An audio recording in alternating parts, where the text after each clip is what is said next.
Je suis maintenant en compagnie de Diane Lamar et de Pierre-Olivier Zappa. Et je vous le dis tout de suite, on ouvre les lignes. Posez vos questions. Donc, le numéro de téléphone, vous allez le voir à l'écran, le 514-370-3232. Également, écrivez à tvanouvelle.ca. Avant, tout de suite, parce que là, plusieurs se joignent à nous, Pierre-Olivier, on le rappelle, les services essentiels qui seront autorisés. On dit qu'on va s'inspirer de l'État de New York. Et ça, on résume pour les gens qui nous écoutent. Bon, tout ce qui est sanitaire, Paul, tout ce qui est santé, clinique, même les refuges pour animaux, ça demeurera ouvert là, parce qu'on va calquer cette liste sur les services essentiels à New York. Il y a des magasins qui vont demeurer ouverts, je pense aux quincailleries. On dit que les chantiers de construction vont fermer, mais attention, électriciens et plombiers vont pouvoir continuer à travailler parce que nécessairement, il y aura des travaux d'urgence à réaliser. Les nettoyeurs vont pouvoir rester ouverts, les pharmacies, certains établissements, des garderies pour les travailleurs des milieux hospitaliers, mais essentiellement, toutes les petites entreprises, toutes les usines,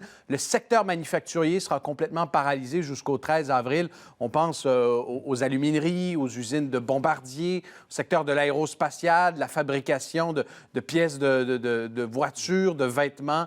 Alors, tout ça, ce sera complètement paralysé. De nombreuses questions, là, on va y répondre, mais par exemple, les postiers, est-ce qu'ils vont continuer à travailler? La réponse, c'est oui. On va continuer également de faire rouler les entreprises du secteur de la logistique. Oui, et c'est important parce que bien des gens commandent maintenant en ligne et donc le service de livraison est maintenu. Tout de suite, on va voir vos questions. Karine est en ligne. Bonjour, Karine. Votre question? Oui, bonjour. Moi, je me demandais, je suis propriétaire d'un salon de coiffure, mais locataire dans un établissement commercial. Dû à la fermeture obligatoire, on doit-tu payer le loyer quand même? Puis si les employés à location de chaise doivent payer leurs chaises, vu que c'était fermé? Excellente question. Plusieurs propriétaires de centres commerciaux, pensons à Ivanhoe et Cambridge, le bras immobilier de la Caisse de dépôt, ont annoncé qu'ils suspendaient le versement obligatoire des loyers. C'est peut-être pas le cas pour tous les établissements. Il faut vraiment se renseigner avec son bailleur, avec le propriétaire du centre commercial, mais assurément, la plupart vont déployer des mesures d'assouplissement. Sinon, nombre de leurs locataires risquent de faire faillite, là. Jeanne est maintenant en ligne. On écoute votre question, Jeanne. Oups. Oui, bonjour. Moi, je suis de Sherbrooke. Et puis, j'aimerais savoir, cette semaine, on a nos pensions de vieillesse.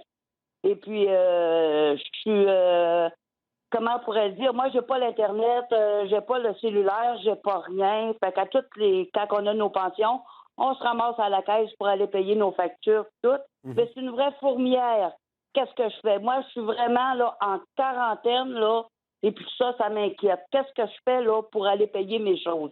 C'est une excellente question. Est-ce que vous pouvez compter sur quelqu'un de plus jeune qui pourrait avoir un mandat qui lui permettrait d'aller à votre institution financière pour effectuer le versement? Ce sera fort possible. Je sais que les institutions financières seront considérées comme un service essentiel. Certains points de service pourraient néanmoins adapter leurs heures d'ouverture et de fermeture. Faudra voir.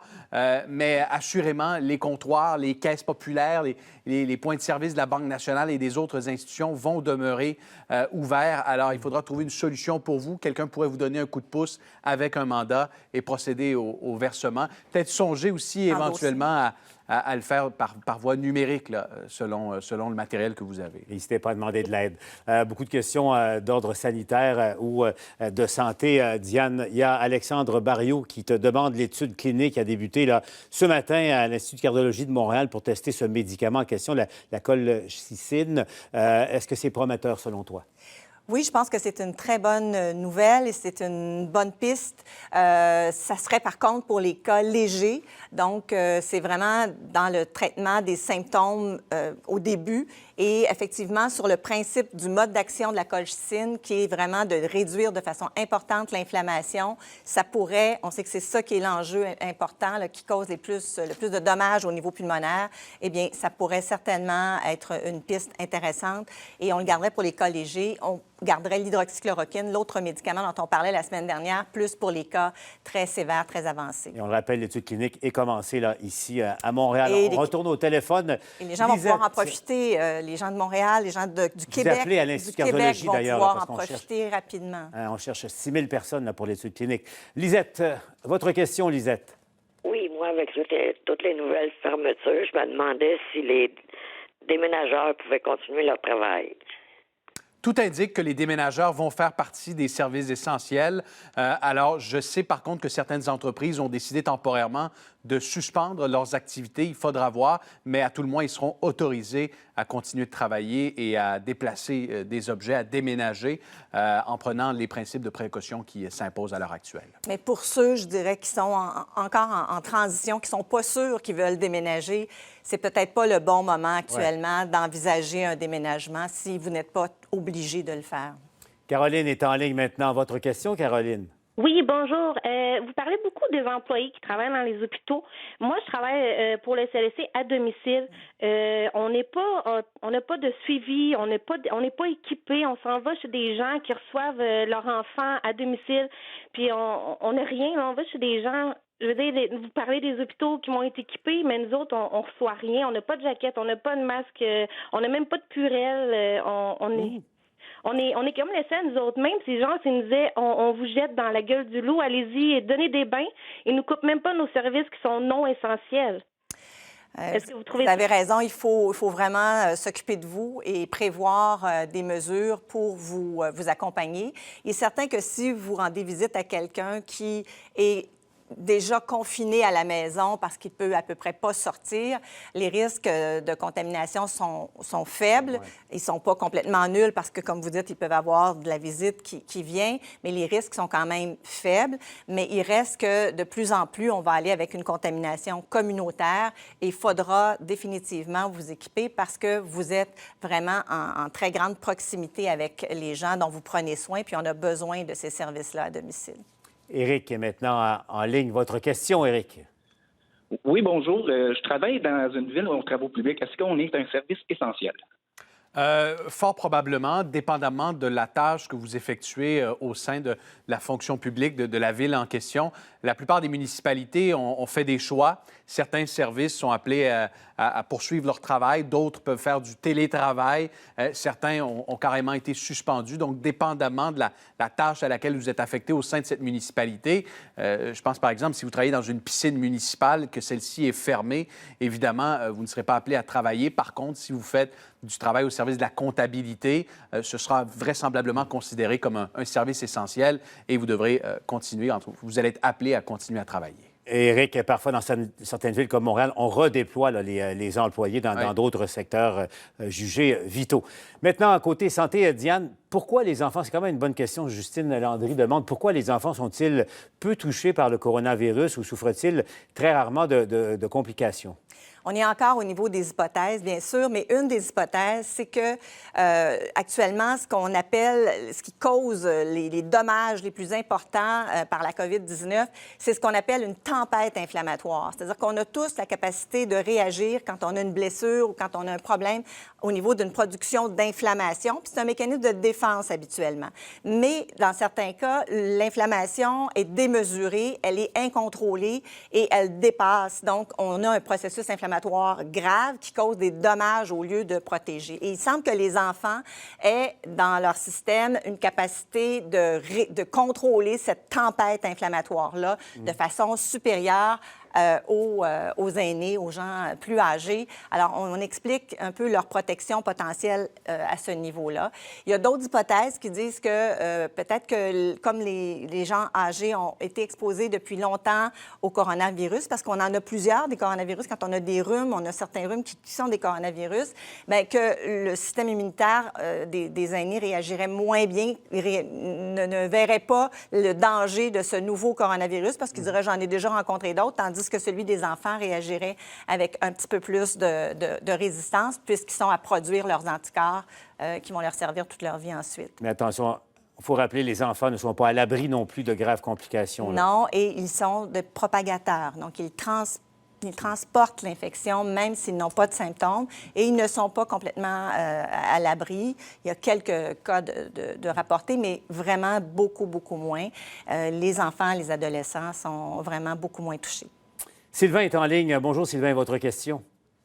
Bonjour. Pour les gens qui sont du domaine des ascenseurs, c'est un service indispensable ou Ce sera considéré, c'est une excellente question, là, vraisemblablement, si Québec calque sa liste des services essentiels à celle de New York, les services donc d'entretien d'ascenseurs, de réparation, tout comme les électriciens et les plombiers seront appelés à continuer de travailler, notamment parce qu'il y a des ascenseurs dans des hôpitaux, dans des lieux névralgiques. Donc, on aura besoin de vous là, au cours des prochains jours et des prochaines semaines. Mélissa est en ligne maintenant. Votre question, Mélissa? Oui, en fait, nous, on est un groupe d'agentes administratives qui travaillent pour le réseau de la santé et nos tâches qu'on doit effectuer peuvent vraiment s'effectuer là, en télétravail. Par contre, le télétravail nous est refusé par les gestionnaires. Donc, on se demandait vers quoi s'enligner. Est-ce que c'est quelque chose qui pourrait être vraiment pris en compte ou ils ont les raisons de refuser le télétravail? T'sais, on est un petit peu toutes inquiètes par rapport à la crise actuellement. Pierre-Olivier. Bonne question, Mélissa. En fait, évidemment, vous avez le recours. Vous êtes probablement une travailleuse syndiquée. Donc, il faudrait voir avec votre syndicat, vos représentants, ce qu'ils en pensent. Est-ce qu'ils sont en mesure de trouver une entente avec votre employeur? Ce dernier a probablement ses raisons pour vous empêcher, là, semble-t-il, de faire du télétravail. On en appelle toujours au gros bon sens des employeurs. Hein. Lorsqu'on peut faire du télétravail, il faut évidemment donner la possibilité aux employés. C'est peut-être une question de ressources. Là, je ne connais pas le cas en particulier, mais voyez avec vos représentants syndicaux, ils sont votre voix. Ils seront peut-être en mesure de négocier avec l'employeur des façons de faire. Diane, autre question. Est-il exact que des symptômes gastro-intestinaux, comme la diarrhée, par exemple, peuvent précéder l'apparition de la toux et des autres problèmes respiratoires, entre autres, là, chez les patients touchés par la COVID? En fait, il y a une étude qui a démontré qu'effectivement, le symptôme le plus important reste la difficulté respiratoire, mais effectivement, pour des gens, pas nécessairement précédés, mais avec le début des symptômes, on peut avoir de la diarrhée et une perte d'appétit. Et donc, sur 85 des gens qui avaient des problèmes respiratoires, il y en avait un 40 qui avaient aussi des problèmes gastro-intestinaux, donc diarrhée, mais surtout perte d'appétit. C'est ça. Donc, on ajoute ça aux symptômes, là. Oui. Maintenant, Lynn est en ligne avec nous. Lynn, vous étiez en plein milieu d'un processus, vous, là, et tout ça vous prend de court. Là. Racontez-nous. OK. Acte de prêt pour une nouvelle possession de maison signé la semaine dernière. Acte de vente qui doit se signer jeudi, pour laquelle on est déjà entré dans la maison. Est-ce que ça va se transiger? Un peu inquiétant. Inquiétant, et je vous dirais qu'il y a plusieurs personnes qui sont dans la même situation que vous. Il faut vraiment voir avec l'institution financière quelles sont vos possibilités.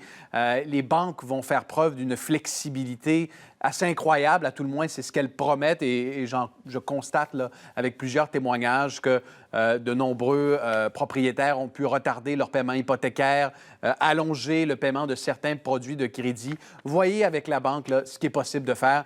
En quelque sorte, votre banquier, votre meilleur ami à l'heure actuelle. Alors, bonne chance à vous, Lynn. Merci. Maintenant, Pierre-Olivier, on vient de nous transmettre là, tout juste la liste des services essentiels à la suite de la mesure rendue publique par le gouvernement. Pierre-Olivier, on a ça en ligne. Donc, pour les gens qui nous écoutent, si on résumait un peu là, ce qui est touché par ce qui est annoncé, ce qui ne l'est pas. 11 catégories de services essentiels. Allons-y rapidement. D'abord, les services de soins de santé, hôpitaux, cliniques, services d'urgence dans les cliniques dentaires. Ça demeure ouvert. EMA Québec, les ressources spécialisées en hébergement également. Services de sécurité publique sont maintenus. On pense aux constables spéciaux, aux agences de sécurité privées, les gardas de ce monde, les pompiers forestiers, palais de justice pour les effectifs minimaux. Les services essentiels gouvernementaux sont maintenus. On pense à l'inspection des aliments, aux services aériens gouvernementaux, à l'enseignement supérieur en ligne, donc les profs d'université et de certains cégeps. On maintient les opérations dans les infrastructures stratégiques. Qu'est-ce que ça veut dire? Télécommunications, production, approvisionnement d'énergie. Donc, les employés d'Hydro-Québec sont appelés à demeurer en service. Les centres de données, les ressources informatiques, ça reste ouvert. Activités manufacturières essentielles, donc ceux qui fabriquent des produits sanitaires, des instruments médicaux, les complexes industriels, la fabrication et l'entretien pour le secteur de la défense, ça restera ouvert. C'est considéré comme un service essentiel. Maintenant, vous voyez, sur le site Web, vous obtiendrez le détail, mais il y a plusieurs commerces qui vont demeurer ouverts. Pharmacie, épicerie, SAQ et SQDC, les hôtels, les services de nettoyeurs, les déménageurs vont pouvoir rester ouverts. Il y a ceux qui fabriquent de l'équipement de travail, les quincailleries, parce que parfois on a besoin d'urgence de certains matériels. Médias nationaux et locaux, services de télécommunications, services de paie, de comptabilité, d'assurance, les services financiers. Je termine en vous parlant du secteur de la construction. Certes, on ferme les chantiers, mais les entreprises qui louent de l'équipement, les électriciens et les plombiers vont continuer de travailler ou vont pouvoir le faire. Services d'entretien ménager, les services de concierge, taxi, transport qu'il soit par bus, transport ferroviaire, l'entreposage, de même que les services postaux, ça c'est très important, que ce soit Poste Canada ou encore FedEx, livraison par UPS, en ces temps où les commandes en ligne n'ont jamais été aussi importantes, bien, ça demeure un service essentiel. Je vous invite à visiter le tvannouvelle.ca pour obtenir la liste là, qui vient d'être diffusée par le bureau du premier ministre. Oui, parce que ça fait beaucoup en même temps. Oui. Donc, je rappelle aussi, là, pour ceux qui se posent la question, les stations-service. Oui, c'est pas possible de se procurer de l'essence sans problème. Donc, allez à tvanouvelle.ca là, sur notre site web pour avoir la liste exhaustive de ce qui est touché et qui n'est pas touché par cette mesure annoncée par le gouvernement Legault. Je vous rappelle, nous avons entre les mains ici la liste des services jugés essentiels qui ne sont pas touchés par l'annonce du gouvernement Legault aujourd'hui. Vous voulez plus de détails? Allez sur notre site web à tvanouvelle.ca. Nous avons en ligne José qui a une question pour vous. José. Oui, bonjour. Bonjour. Moi, ça serait pour savoir, j'ai pas entendu parler des vétérinaires. Les vétérinaires sont sur la liste des services essentiels, tout comme les refuges pour animaux. Alors oui, donc vont pouvoir continuer d'offrir des services là, au cours des prochaines semaines. Alors voilà. Maintenant, Natacha. Votre question, Natacha? Ma question, en fait, c'est à savoir quand est-ce que les deux filles ont été exposées dans deux secteurs différents par des voyageurs qui arrivaient. Là, moi, j'appelle au 811. Bien, à l'autre ligne, ils nous disent que j'ai pas été exposée directement, mais moi, je commence à avoir des symptômes, puis ça commence à me faire paniquer. Quand est-ce que nous aussi, on va avoir le droit, quand on va avoir été exposé une personne de différence, mais moi, j'ai mes deux filles, deux endroits différents, un arrivage de la Floride, que ma plus vieille a été exposée, puis ma plus petite a été exposée à la garderie avant que M. Legault mette les règles. La veille, les parents qui arrivaient de voyage avaient déposé leurs deux enfants à la garderie. Diane. Moi, je commence à tousser, à avoir de la diarrhée. J'ai pas encore la fièvre qu'il faut, mais je peux pas aller passer de test. Ouais. Ça commence à être aberrant pour de vrai. Là. Je suis peut-être en train de contaminer d'autres gens. Ouais. En fait, le Dr Arruda avait bien parlé là, de contact, premier contact, deuxième contact. Alors, vous êtes vraiment dans cette dimension-là. Il y a des cliniques externes, là, quand on parle sous la tente, qui ne semblent pas engorgées actuellement. Peut-être que si vous vous présentez à cet endroit-là, en décrivant vraiment le contexte que vous avez présenté, peut-être qu'on tiendra compte de l'ensemble de la situation. Mais à ce moment-ci, c'est vrai que théoriquement, vous n'êtes pas dans les personnes qu'on veut tester en priorité. C'est toujours une question de priorité, mais la présence de symptômes devient de plus en plus aussi un élément dont il faut tenir compte et non pas seulement le retour des voyages, parce que retour de voyage, il y en a de moins en moins. Alors, ces symptômes-là et la proximité, quand vous avez fait capable par vous-même de faire des contacts avec des gens qui ont été très à risque, appelez quand même le téléphone, le 877-644-4545. Téléphonez-leur, expliquez bien le contexte et sinon, peut-être envisager de vous présenter dans une clinique extérieure. C'est ça. Et Natacha, soyez prudente là, avec vous et autour de vous et on vous souhaite bonne chance. Bonne chance. Caroline est en ligne. Caroline. Oui, bonjour. Moi, ce serait pour une question. Ma propriétaire veut continuer à faire visiter nos logements à partir du 3 avril. Caroline, oui, vous n'êtes pas la seule dans cette situation-là. La Corpic, qui représente les propriétaires au Québec, a recommandé à ses membres de limiter les accès dans les logements, de privilégier soit les visites par téléphone cellulaire, les photos, mais d'éviter de faire entrer des étrangers dans votre logement. Alors, est-ce qu'il y a une recommandation stricte je ne crois pas à cet effet. Néanmoins, plaidez votre cause et dites à votre propriétaire que vous n'êtes pas à l'aise. Peut-être réussir à s'entendre en proposant au futur locataire là, qui est intéressé par le logement de lui faire visiter avec votre téléphone portable via Skype, via FaceTime.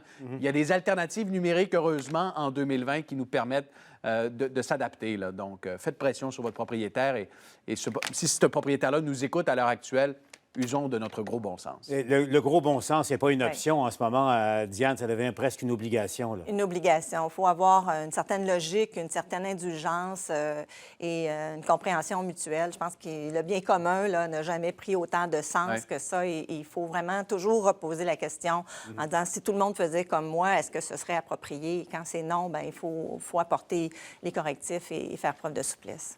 Diane et Pierre-Olivier, on en profite pour rappeler aux gens qui nous écoutent. Donc, la liste des services essentiels est maintenant disponible sur notre site web. Allez à tvanouvelle.ca parce que vous êtes plusieurs à vous poser des questions. Donc, tous les détails là, sur notre site web. Diane, Pierre-Olivier, merci d'avoir été là.